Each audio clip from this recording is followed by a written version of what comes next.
If you've got a garden party coming up and you don't know what to wear, stay tuned for today's video.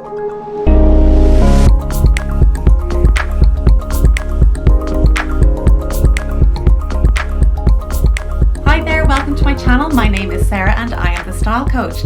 You're very welcome back if you are a subscriber. If you're new here, you're also very welcome. This channel is all about personal style and personal development. So if that is your thing, please make sure to like the video if you learned something new, join the community here by subscribing to the channel and hitting the notifications, and join me over on Instagram. You'll find me there at thestylecoach.ie for lots of interesting style tips and reels and all those kind of things. I also have an online course that you can find out more. I'll put the link down below. I think the first thing people think of when they think of a garden party is, oh, I've got to wear florals, or, you know, we go in that floral direction. Florals are not for everybody. So what do you do when you don't want to wear florals? So I'm going to talk about the different options that you might consider wearing to a garden party. The first thing you want to be thinking of is the dress code for the garden party. So is it just like a barbecue in the next door neighbor's garden, or is it afternoon tea in the grounds of a nice hotel? Very different scenarios.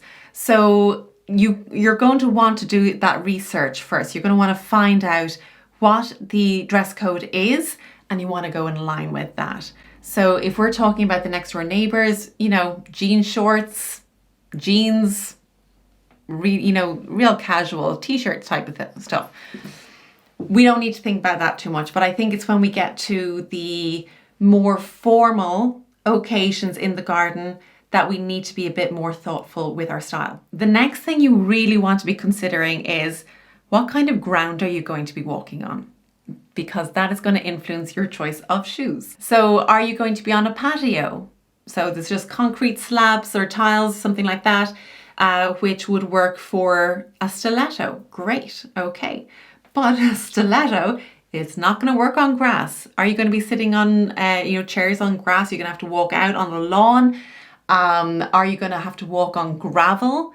These are all things that you're going to want to consider. Do your best to find out as much as possible as you can. I know that's going to be a weird phone call to make to a hotel or something, but you know what? It's going to save the day when it comes to walking around and being uncomfortable in heels, not being able to walk. It just kind of takes the look off your outfit. If it's uneven surface, you're going to want to go flats, or you want to go for a small block heel or a wedge, something that's a little bit more stable than your typical stiletto. So we could talk about floral dresses for garden parties forever. I mean, it's so typical. It's not boring or anything, but it's just, it's not going to be like, oh, wow, he went for florals in a garden party. Nothing wrong with it. It's particularly if you're a classic, romantic, you're absolutely going to thrive in this kind of look.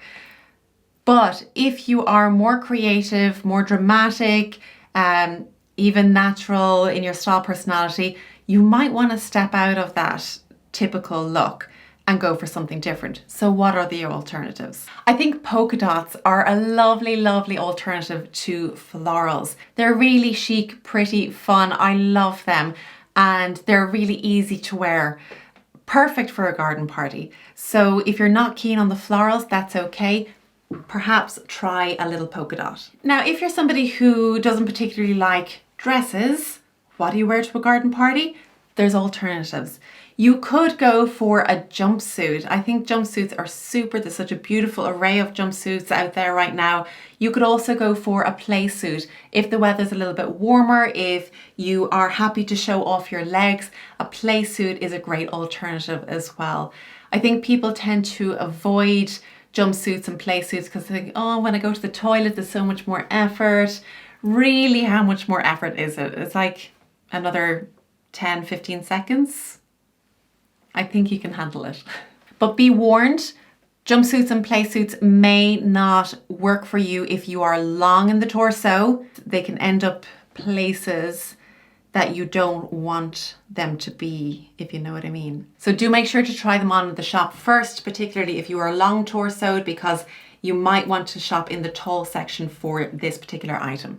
Another option to go for if you have a garden party is a layering piece like a kimono. I think it adds a really great, interesting slant on an outfit. There's a nice flow there. It's cool if the weather's hot.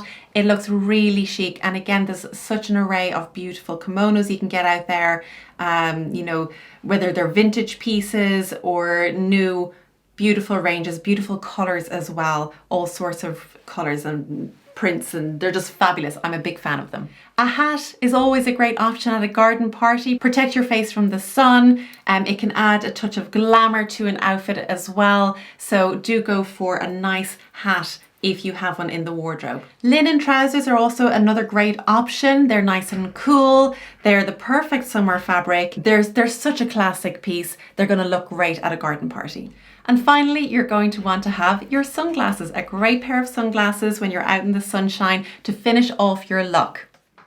That's it for today's video. Please like the video if you enjoyed it or learned something new, and I will see you again next week. Thanks for watching. Bye.